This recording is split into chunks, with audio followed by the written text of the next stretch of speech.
Hi, and welcome in to the Take the North podcast, along with our executive producer, Adam Studzinski, who is in for Dan Wiederer. Wiederer getting the day off today. I don't remember if we talked publicly about why he was off, that he's off today. No. So if he would like to share that information with people, he could share that information with people, but it's all good. It's all good. Yeah. What's going on with Dan, right? Studs. I mean, he's fine. He's fine. Yeah. If he wants to fill the audience in later in the weekend why he's out today, he can. We'll leave that up to him, I think. But it's nothing. It's nothing to be concerned about. Nothing to be concerned about. Wiederer is pleased right now. We all know how much he needs to be pleased. That's the way he asks questions to people. Are you pleased? It is all about pleasure with Dan Wiederer, and we have reason to believe that he is pleased right now. So Studs is here, which always makes me happy because I've been talking Bears with Studs since I've met you, and we've probably been knowing each other about 10 years now, it feels like. If it's not a decade, it's closing in, yes? Well, 2017 is when I started the score. Not even close to a decade. I started the score in 2018. So 6 years now. Going on 7. See, I gave us a decade. How about that? I gave us 4 more years worth of Bears talk than it deserved. Our paths almost were like vaguely close. Like you were in Springfield when I was living there, I think, probably when I was growing up. So close. That's why I'm the only one on staff who understands like Central Illinois and Southern Illinois vibe and style. Everybody just rips it and makes fun of it and all of that. And some of it is to be made fun of. There is no doubt about it. You've lived it your 100%. Whole life. I was there for a long enough time in my life to feel like I've got some Central Illinois cred, but I understand you, man. I do. I understand Central Illinois, and it's a nice place with nice people. It's a great place. It's a great place to grow up. I chose obviously not to spend the rest of my life there. So I always say at the end of my radio career, once I got as far south as Springfield, I was like, I got to start making my way back up 55, I think. Yeah, it was a gradual climb. You got to climb north from there. It's a good way. It's a good place to cut your teeth, though. Good place to cut your teeth. And that's another great thing about Central Illinois, man. I loved being on the radio there. I loved getting to know those people. And I had a whole different life there. Like we weren't even talking sports. I did a 3-hour talk show, at least one of my gigs, and 2 of the gigs that I had there, because I worked in Lincoln, Illinois as well. And they were just regular talk shows, man, the hot topics of the day. And that was the direction I thought I might be going. But sports is so much easier, isn't it, Studs? Dude, oh my God, yeah. Like I did the same thing. I worked in news when I was in Bloomington, Illinois, at old WJBC. I hated it. But speaking of Lincoln, Lincoln has a Starbucks now. I discovered this I went home for Thanksgiving, and there's the rest stop, the main exit for Lincoln off of I-55. Yeah. Where, like the Cracker Barrel was and whatnot. Yeah. The Cracker Barrel's not there anymore. It's something else now. Yeah. What? They lost the Cracker Barrel? I don't know how they lost the Cracker Barrel. I thought the Cracker Barrels in Central Illinois, I thought were permanent fixtures. I thought it was they had a Wrigley Field, like you can't take it down. Yeah, that was actually the first thing I noticed. That was that the Cracker Barrel's gone. Wow. And then I noticed, oh my God, there's a Starbucks here. Wow. Well, they're on the come up. That kind of crushes the charm of Lincoln, Illinois, actually. You talk about mom and pop stores. It was the king. My mom loved coming to visit Lincoln because, I just like these knickknacks. Like she still has it. She purchased. This is years ago, so I was 25 years old when I worked in Lincoln. She purchased this porcelain cat that she still keeps in her garden in Lincoln, Illinois. That's Lincoln, awesome, dude. But what Studs and I like doing most in our lives, other than I didn't realize how much I enjoyed talking about Central Illinois with you. That actually felt pretty good. I don't feel bad about it. I stand behind the conversation that you just heard. But my God, dude, you know what keeps hitting me about the Bears? It happened last night before I went on the air at the score. It happened right before we started this podcast.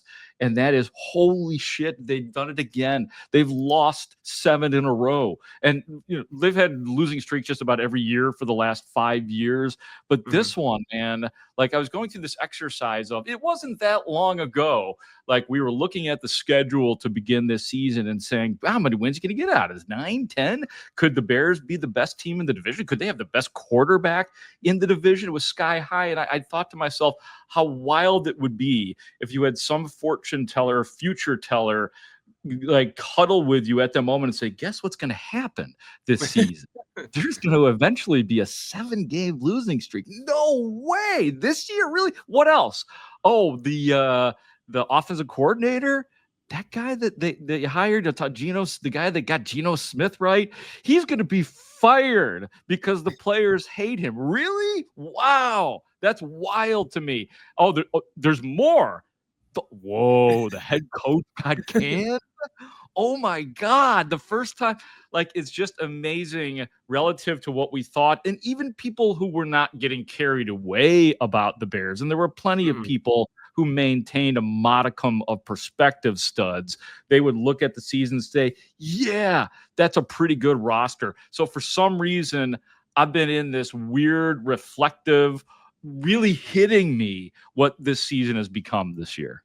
I was actually thinking about this the other day too. Like, if you would have asked me worst case scenario for this season, I don't think I would have predicted 7-game losing streak. I wouldn't have been shocked by the idea of, oh, they're going to have a losing record. Like, that wouldn't have shocked me. A 7-game losing streak with the head coach fired in the middle of the season would have, like, that's beyond what my worst case scenarios were for the season. So, like, it's just, I wouldn't have been shocked by the idea of Eberflus would get fired after the season. Like, that was definitely within the realm of the possibility. Yeah. That felt like like after every loss, that felt like it was on the table. Yeah. And so, like, that wouldn't have shocked me, but like the in-season coach firing, like I think we were all saying it, like, we're not going to expect that to happen until it happens for at least once, and it finally did. So, and yeah, the Waldron thing, I liked the Waldron hire. I didn't necessarily I didn't expect great things, but I thought he was a competent play caller. The most mind-boggling thing about Shane Waldron to me is, okay, they started rough, but then they seemed to find something in that 3-game win streak, second half against the Rams, 2 full good games against the Panthers and the Jags. And then what the hell happened in that bye week where they're just like, okay, all that stuff that we did that was really good for that last 2.5 games, we're not going to do it anymore. like we're just going to stop doing all the good things that we were doing. And like, I don't understand that at all. Like, I don't understand. I don't know if you talked to Shane Waldron and got him truthfully, if he could truly tell you what the hell happened to him specifically.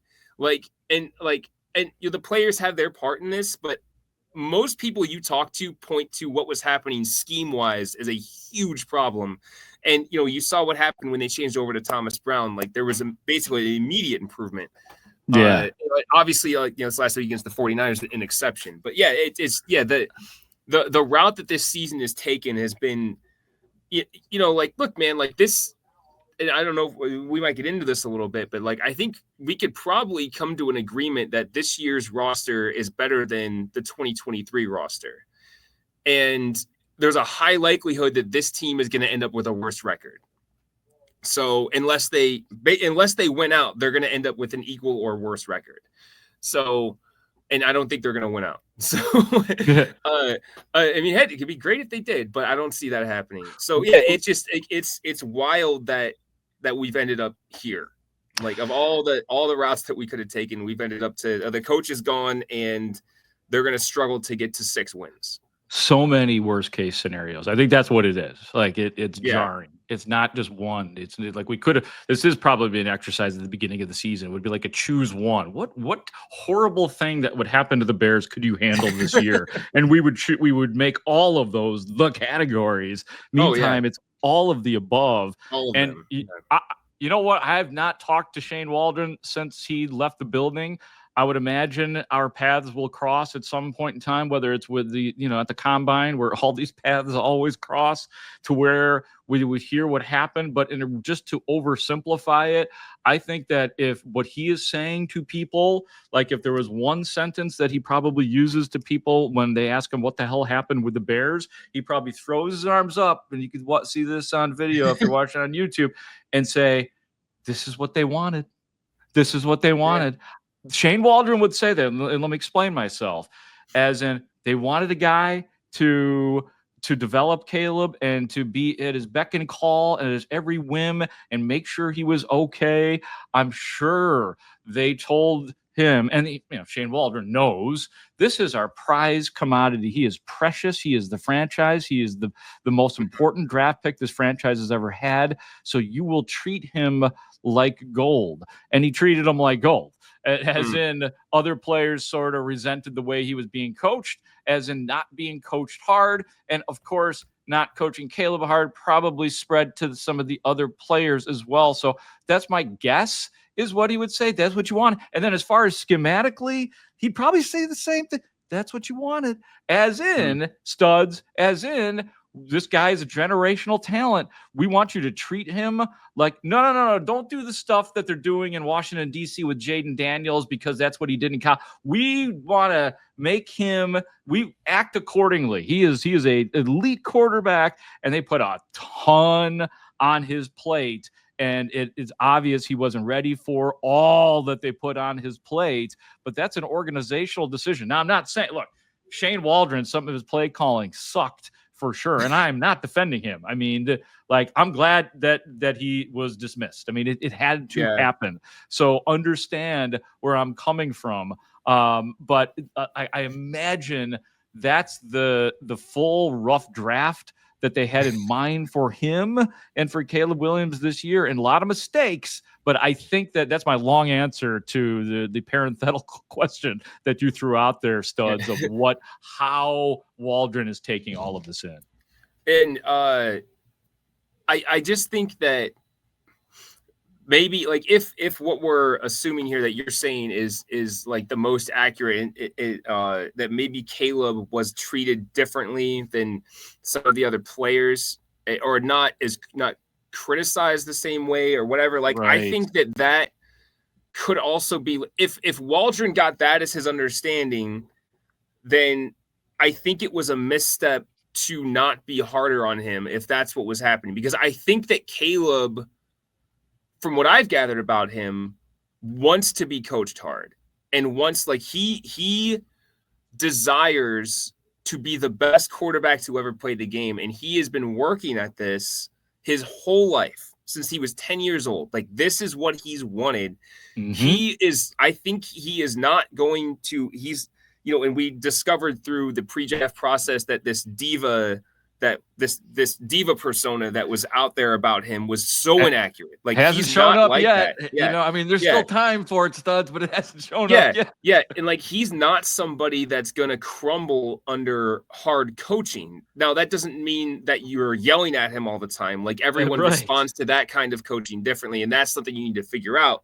But the idea that he can't be coached hard and that you didn't need to hold him to a higher standard, if that's what was happening, that was also a misstep. And it was a misstep to not correct it. Or when you have, since week 2 or 3 of the season, the Colts game, players begging you to be coached harder, like begging, like, coach us harder. We need more structure. We need to be told more rigidly what's happening on this offense. And it wasn't happening, or it did for a little bit, and then it stopped. And so it's like the unpacking everything that happened this season might take a 30 for 30, honestly. Yeah, and we're also going to have so much time to do that. I mean, and more things are going to happen. That's the whole thing. There's 4 games to go. These are really difficult games. I mean, could the play on the field continue to regress and go down the tubes? Because that's where things get really interesting for Ryan Poles. But I actually want to bring up something that you kind of alluded to earlier, and that was that this roster is definitely a more talented roster than the 2023 Bears. And that is what seduced a lot of us into thinking that the vibes were going to be strong. Not vibes. The vibes always seem strong. That there were going to be a lot of wins this year for the Bears, or nothing but promise, even if they didn't quite make it this year, because Green Bay and Detroit are your big brothers at this point, that it is going to go in a direction like it could not be a better scenario for Caleb Williams. The defense is headed for stardom. Like, when I say that, I mean a top 5 defense. Mm-hmm. It was all there. Now we have exhaustively and will continue to discuss what has happened with the coaches and their culpability, and Ryan Poles. I feel like we're getting going on him as well. And George McCaskey and Kevin Warren. Everybody's got a hand in it, and we have discussed all of those folks, and we have been very hard on all of them. It's time, I think, Studs, here on the Take the North podcast, to start to really take a real look at this roster and what responsibility the players actually have, because it's something that gets thrown out there a decent amount. It's, hey man, it's on the players. You got to execute, you got to execute, you got to execute. And a lot of the former players who work in media in this town have been terrific discussing that. I think Patrick Manley being one of them, that, hey man, eventually this falls onto the players. Now you're naked. Now you're without large excuses at this point. So I just want to start to look at the roster. This is an exercise we can do long-term here on Take the North, but just evaluate just how good they actually are and will be going forward as well. And Studs, I'm just going to start throwing out some names. One of your most important players going into this year was and is, and assuming he doesn't call for a trade or does not get traded, that's DJ Moore. DJ Moore this year, 68 catches, 712 yards, and 5 touchdowns. Really forget the numbers, because actually, when I looked them up, I'm like, oh, DJ Moore could have a 1,000-yard season still, which is not as spectacular in a 17-game season. But it sure doesn't feel like DJ Moore has had a good season this year. It feels like there's been more drops. There was the mysterious go out of bounds play. The chemistry, whether it's on him or on Caleb with Caleb Williams, that chemistry is a WIP, a work in progress, that we've seen some great moments for sure. But DJ Moore is, it's just been an okay season for him personally, beyond the coaching and beyond who's throwing the football to him. And that's an interesting place to start. I think with DJ, there's a lot of nuance here when you consider, he's got a rookie quarterback, and there are more / better targets around him, so his target share was going to go down anyway. But I think that we're talking about the drops because he had a bad drop this past game against the 49ers. He had at least one more a week or two ago that I can think of, but the drops, they get magnified for him because they are so rare. He really doesn't drop a lot of passes. Yeah. And so I'm not that concerned about that aspect of his game. I think that he's definitely been frustrated by, maybe there's the growing pains of having a rookie quarterback, and also the offense itself just not being coordinated very well this season. Yeah. And there hasn't been, until Thomas Brown took over, there hasn't been a big emphasis on getting him the football, which I think was needed to be more of a focus, because he's the kind of player that he needs to touch the ball 10 to 15 times every game, and not just let him work. And I'm not talking just through throwing him the ball. They did this a little bit a couple games ago against the Packers, where they were handing the ball off to him. They were getting to him on quick screens, every way they could think of to get him the ball. They even had him throw the ball once, and so that's the kind of way you should be using a guy like DJ Moore, because he has a more unique skill set than Keenan Allen, Keenan Allen's game is route running. Really, is his specialty is elite route running and defensive recognition. Rome Odunze is growing into himself and is, ideally will become a more do-it-all receiver. But DJ Moore has good hands and is uniquely good as a receiver after he has the ball in his hands. Like when he has the ball in his hands, he's a running back. Yes. And so you need to get him the ball in multiple ways. And that hasn't been happening as much this year. And I think that's led to frustrations for him. There has been, I think, for the entire team, not just DJ, like lack of concentration at times, which has been, the drop last week against the 49ers. Like, he's trying to run before he has the ball in his hands, which happens every now and then. But when you're getting paid whatever he's getting paid this year, $15-20 million, they can't happen. Yeah. It just can't. But that is exactly what he did in the San Francisco game. It only took one replay to figure out exactly. Okay, see what you were doing, Deej. See what you were doing. Yeah. So and you go again. Like I understand that. Like I said, like it happens every now and then, and it will. Like no, it's very rare that a receiver goes a whole season without a single drop, and it's especially when your top receiver gets a bunch of targets. Jamar Chase drops some easy passes, even just this week. But the difference is like, he usually makes up for it in big splash plays. So, I don't think DJ's. He's not part of the problem. No, is what you're saying. Yeah, not part of the problem. Yeah, like I don't think so. In the big picture, he's not a player that I'm worried about going forward. Like I think that extension was still the right thing to do.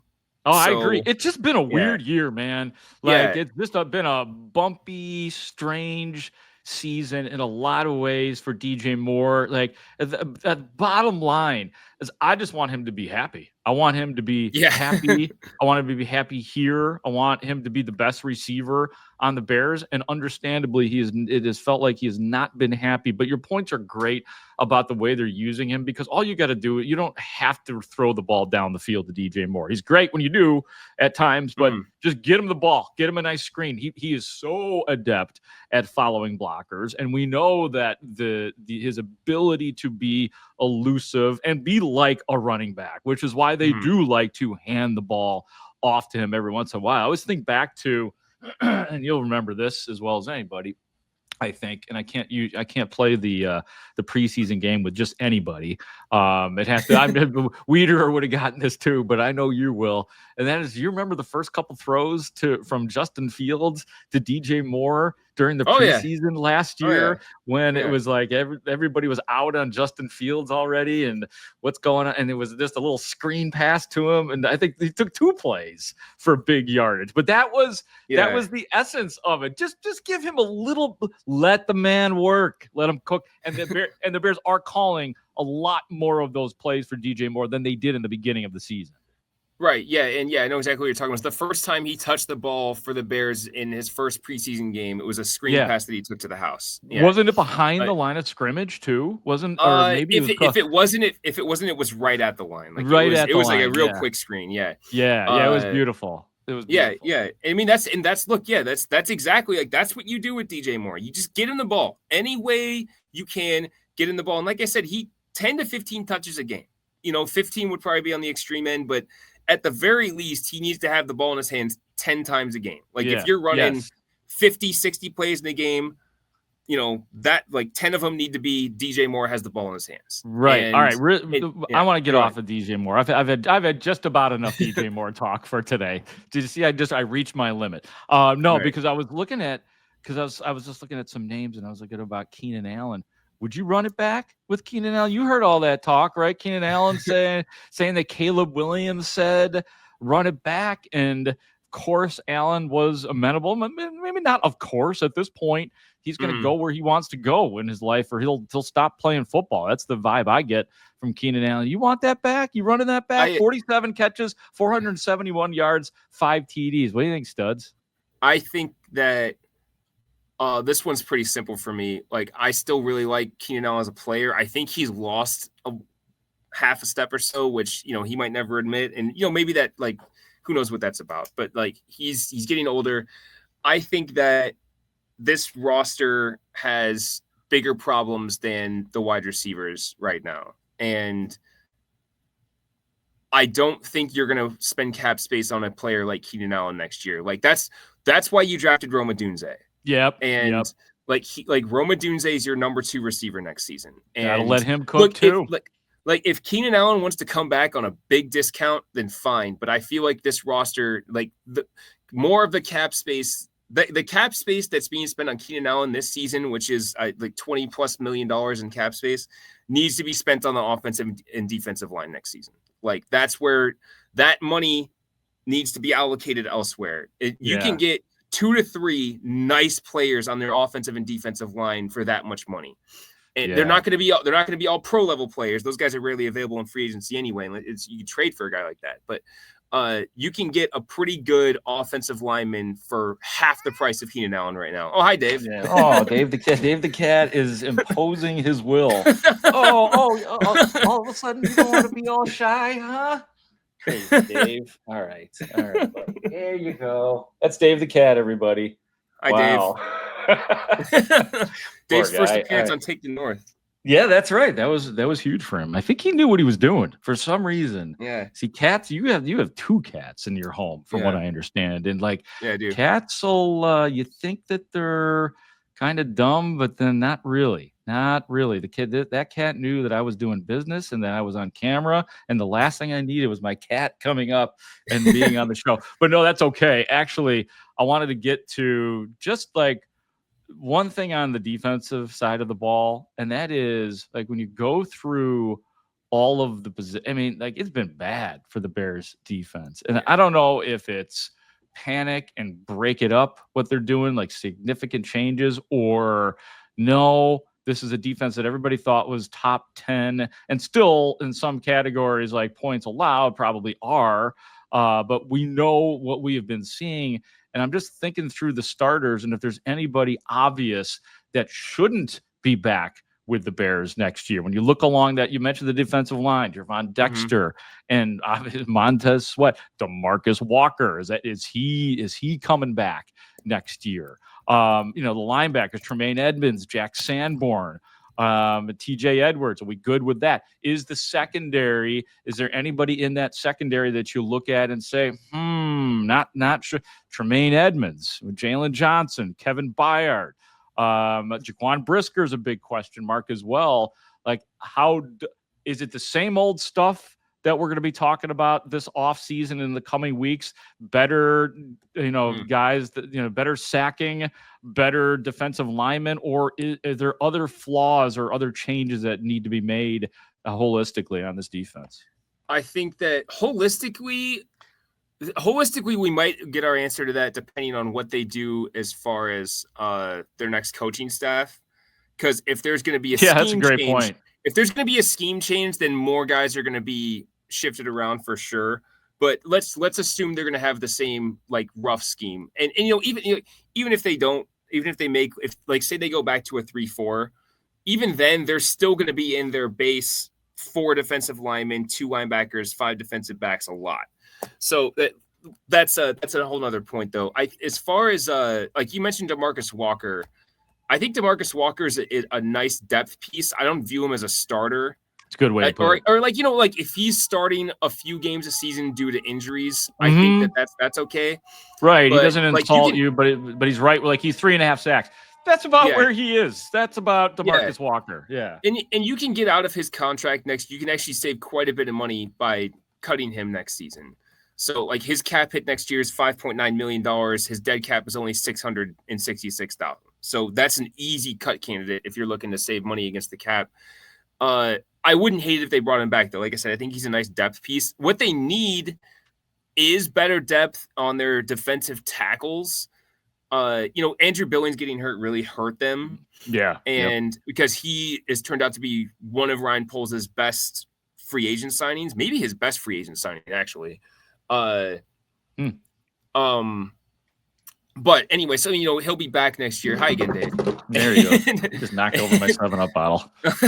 What a jerk. Hey. Anyway, so like what they really need, what this defense needs the most is another edge rusher opposite of Montez Sweat. So we are doing that again. Yeah. That's what we're doing again. That's what we're doing again. And it doesn't need to be the quality of Montez Sweat. It just needs somebody who's, I don't know, 3/4 of Montez Sweat. Like 75% of Montez Sweat, somebody that you have to worry about on the other end. Because right now they don't have that. Like, Daryl Taylor's been okay.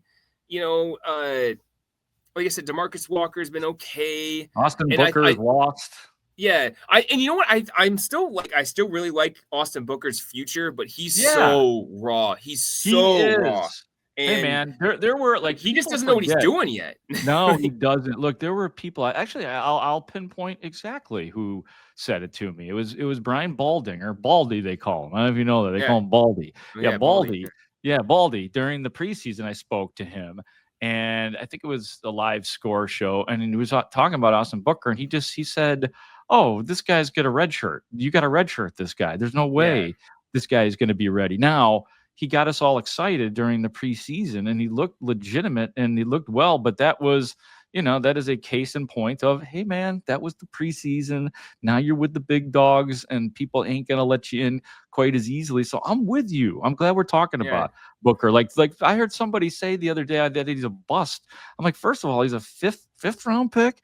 He's a fifth round pick who they said that nobody had crazy expectations for him in his first year, and analysts around the league said, this guy's a great athlete, great motor, all that stuff. But as you said, Studs, needs refining. So while I ain't depending on that, can't look at him and say, just keep an eye on this Booker, because we've seen those projects fail. But let's not completely throw in the towel on Austin Booker. No, and I'm not saying he's going to be a starter next year or anything, but an off season of working on various pass rush moves, because right now he's only really got the one move.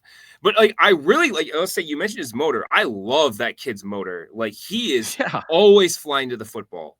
There's that is there. It's just his ability to get around some of the best tackles in the league, or even average tackles, is questionable sometimes, because like I said, he's only really got the one move. As far as the rest of the defense, their corners are still fine and locked in. I'm actually getting worried about Tyreek Stevenson. I don't know if you want to talk about him, but what'll be interesting to see if camp is going to be interesting this coming year, because is Terrell Smith all of a sudden going to quietly start to get more snaps than Tremaine Edmonds? It just seems like, here's what it feels like. You mean Tyreek Stevenson? What did I say? You said Tremaine Edmonds. Yes. Tyreek Stevenson. Could Terrell Smith start to pass that up? What it feels like to me out at Haugh Hall with those two, that they almost trust Smitty more. As the complete player, good classroom guy, all of that kind of stuff. They prefer his personality and all that better. But I think they understand at this point that pound for pound, yes, Tyreek Stevenson is still a more talented player than Terrell Smith, but I think they're kind of throwing feelers out there. Could we handle life without Tyreek Stevenson? So camp in this offseason becomes, I think, although this is only the second year of his rookie contract, things start to get interesting for him, I think. Yeah, I think they definitely do. Maybe he just needs to get to the offseason and reset himself, because I think that everything that happened on the Hail Mary and the week after the Hail Mary against Washington, he seems like, excuse the term, he seems like a kicked puppy. He seems like he's just been he got a kick in the ass and he hasn't really been the same since. And maybe he just needs a mental reset, because the physical tools are all there. Yeah. But and he's had more mental lapses though. And when you see it sometimes still, when he plays his physical self, he still looks like a promising young corner, but he just seems like he's something's he's in his own head. He's afraid to be too aggressive because of how the scolding he got. And the scolding that he got, and they probably really kind of laid into him a little bit, and I bet there were some players that laid into him. I don't know. I have no idea what specifically was said by his bosses, like Matt Eberflus and Ryan Poles, but there may have been a bit of that strike two kind of thing going on with him. Strike three and you're out. You do one more, you pull another thing like that, then it's not just going to be a one game, a series suspension or whatever it Yeah. is. So, but to your point, that gets in a guy's head then. Like, oh, I'm on strike 2, man. Sorry. Like, he's probably telling opponents, yo, I can't trash talk right now. I'm on strike 2. I'd love to go toe-to-toe with you, but strike 3 and I'm out. Like, that's got to be in his head a little bit, and it shouldn't affect his play, but it might affect his play. Well, and like he's always been kind of like an in-your-face kind of player, like ever since they drafted him. But like it's part of it is you got to find the line. Like you have to know where, like, there's a line you have to walk up to, and an aggressiveness that you can walk up to, that you got to know when to pull it back. And he hasn't quite. He's gone to like the other extreme. I say this. He just got fined a week ago for whatever he said to one of the Vikings players. I can't remember which one that got a penalty called, or not the Vikings player, Lions players. Jameson Williams. Thank you. Oh yeah, Jameson Williams. Yes. When Jameson Williams got flagged for tossing the ball in Tyreek's face, but Tyreek Stevenson got fined for whatever he said. Right. So, and he wasn't even on the field on that play. So like that's the kind of thing. Like, dude, you got to know where the line is, and so yeah, I agree though. Back to what you were saying, like the battle. I think there's going to be a really legitimate battle between him and Terrell Smith for this corner spot. And we don't know who else they're going to sign and or draft, but like there's going to be a battle there for sure. Like and that's interesting. These are the things we talk about when the Bears have lost 7 straight games and are 4-9 on the season with 4 games to go on the season. Speaking of that, I was part of a conference call with other media members and a couple of Bears players. We spoke to Jonathan Owens, also spoke to Cole Kmet. And look, I had to do it. Because like I said, when we started this podcast, Studs, it was like, I'm just astonished. Like, it's hitting me that they've lost 7 straight games. And so I asked Cole Kmet earlier today, how are you handling everything?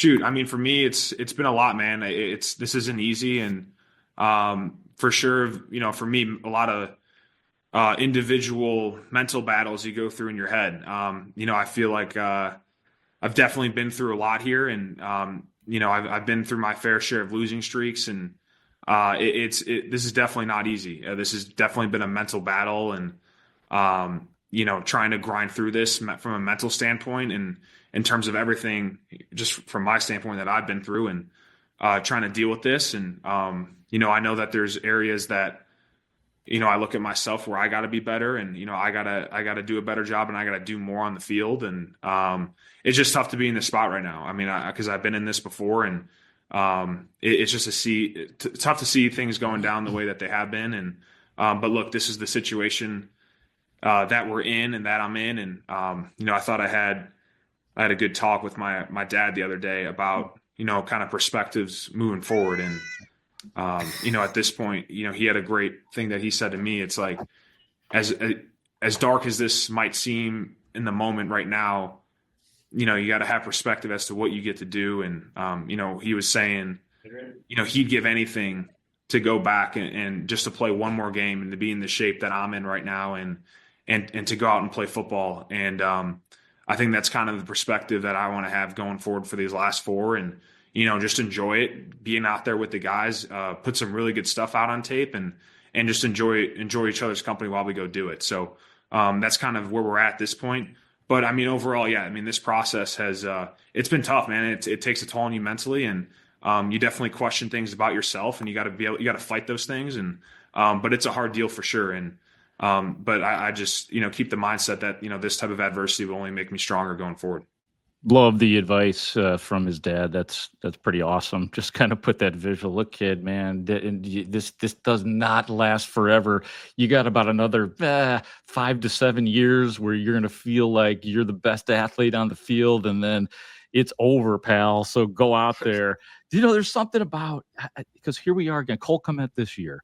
42 catches, Studs, 448 yards, 2 touchdowns this year. There have been, 3-4 games, maybe 3 where he hasn't been targeted in a game. Like, it's like, this is weird. Like, does it seem like as much of a staple as Cole Kmet is not only on this team, but in this town, media-wise, just from being from Chicago and all that comes with the whole Cole Kmet thing. Every year he's been here, there's been something unsatisfying about his seasons. Like there's always this level that we're waiting for him to clear. And I'm not saying it's his fault. And I like that Cole Kmet is on this Bears team. But every year, like even when he in his first couple of years, when the Jimmy Graham nuisance was there and Matt Nagy, talk about not targeting a guy, like he just couldn't find him, and it just felt like, and I'm guilty of this too. Like almost every maybe a second off season of his second year, off season of his third year, be like this is the year for Cole Kmet,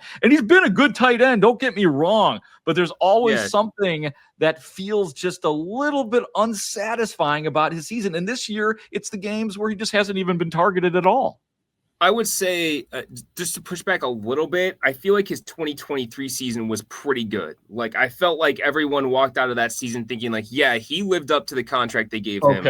Okay. And then now we've come in, but that was after a weird 2022 season where he didn't score a single touchdown. That's granted, the team was terrible, but then but it was just this weird thing, like, hey, your starting tight end didn't have a single touchdown. And back to the Jimmy Graham thing real quick. I just, because something boggled my mind and still always has about the Jimmy Graham thing. Like, he was here on a 2-year contract that you can get out, that they could have gotten out of really easily after 1 year. And they basically had a choice between Charles Leno, their starting left tackle, and Jimmy Graham, this aging shell of himself tight end.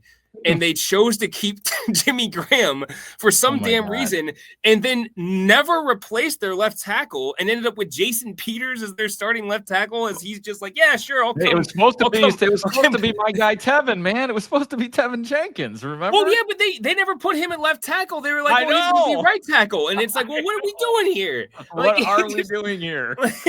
And it just like. It was just a mind-boggling roster choice by Ryan Pace. But anyway, here's another reason. Cole Kmet. No. But here, I'm glad we're on this because, like Cole Kmet, like whenever you hear, like you heard him in that cut, and he joked about it earlier this year when things were the bleep was hitting the wall. That like, hey man, I've been around, I've seen some things here. It's not like that's like just think about him and the Jalen Johnson, because him and Jalen Johnson drafted in both of them in that 2020 class. He's on both of these guys now on their third head coach, right? They come in with Nagy, they get a little bit of the Flus, and now they've got the Thomas Brown. So these guys will be going on their fourth head coach to begin next season, unless Thomas Brown pulls off a miracle. 4 defensive coordinators has Jalen Johnson had.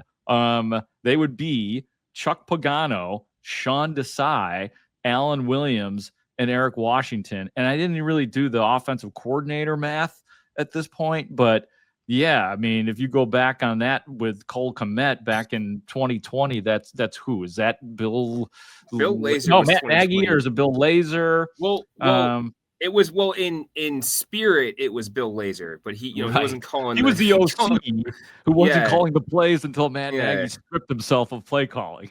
And then I don't remember if was Bill Lazor still around in 2021 or not. I can't remember that. My God, we're doing an offensive coordinator exercise. Man, I'm trying to think who. I feel like we're missing a name here because Getsy did replace Lazor. So I bet it was. I will put my money on it having been.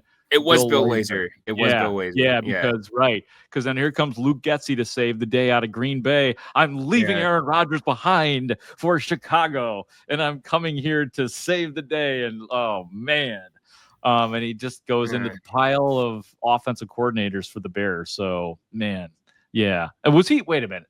2020? No, Mark Helfrich was gone by then. Remember Mark Helfrich? Mark Helfrich was healthy. That was Matt he was the offensive line coach, right? No. Who am I thinking of? Oh, that was Harry Heastan. Harry Heastan was the offensive line coach. Yeah. Harry Heastan. No, he was the first offensive coordinator by name only. Mark Helfrich was the exact same as Eric Washington was to the defense this year. Did not call plays. Didn't call plays until he had to call the plays. So and Bill Lazor was the same thing until basically Matt Nagy got bullied by all of us into giving up play calling in that what season was that? 2020 2020 when they lost 7 games in a row, I think, and he's like, okay, fine, I'll give up the play calling. Right. And then, is this what you wanted? Is this what you wanted? and then magically by the next season he had play calling. He took over play calling again. So that's the funny part about it is, and we all know this. We all know that whoever it gets handed off to, chances are it's going to be just as bad or worse. And that's a great example. Oh, you want Bill Lazor to call these plays? Okay.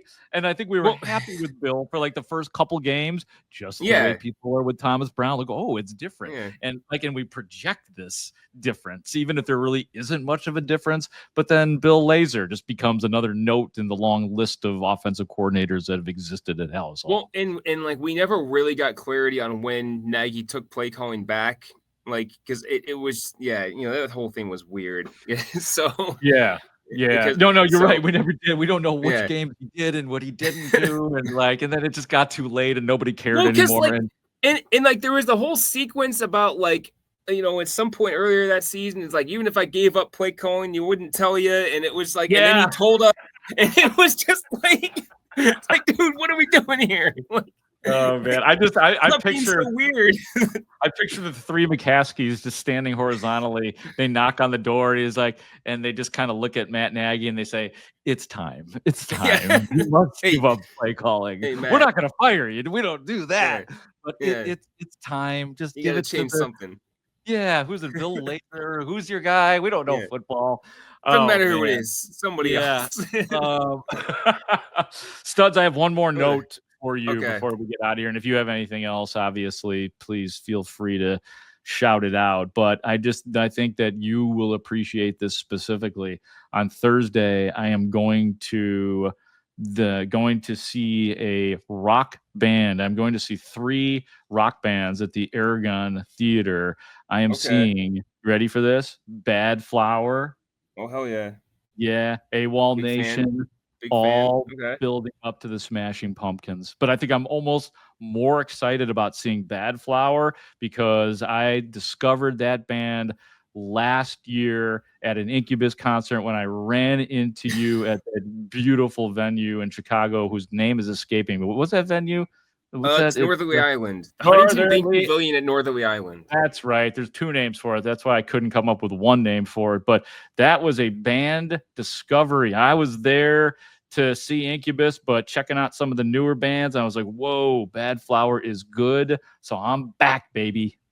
Bad Flower is one of those bands that I have been in on since before, like they were before they were even like remotely well known. You were telling me that on that Northerly Island. You're like, check out. You're like, you might like Bad Flower, and that comes out. I'm like, oh my god! Like I think it was like the 3rd song, and I'm like, oh, these guys aren't screwing around. This is a effing rock band here. I remember I saw them. The first time I saw them was, and this was after they started getting more popular. I saw them at Subterranean, and was it Subterranean? It was either Subterranean or Bottom. No, it was Bottom Lounge. It was Bottom Lounge. Okay. It doesn't matter. It's one of those like smaller venues that's basically in the back. It does seem to matter to you. It does seem to matter to you quite a bit. Yeah. Well, it's one of those smaller venues that's like at the back of the bar, where like more of the up and coming acts are going to be at, and not the acts that are like bigger, Before they play at Aragon, they're going to play at Subterranean or Bottom Lounge, Amen. I got you. So anyway, I saw Bad Flower, and it was a very specific memory because this was the 2019, and I saw them the night that the Bears beat the hell out of the Vikings to move to 3-1. And I was like feeling so good. I was like, oh man, the Bears are good. Like we had that bad Packers game to start the season, but then they went 3 in a row. I was like, I'm feeling so good about this team. Going, I went and saw Bad Flower, and it was awesome. It was just this like the last good moment that I had before 2019 took a tailspin.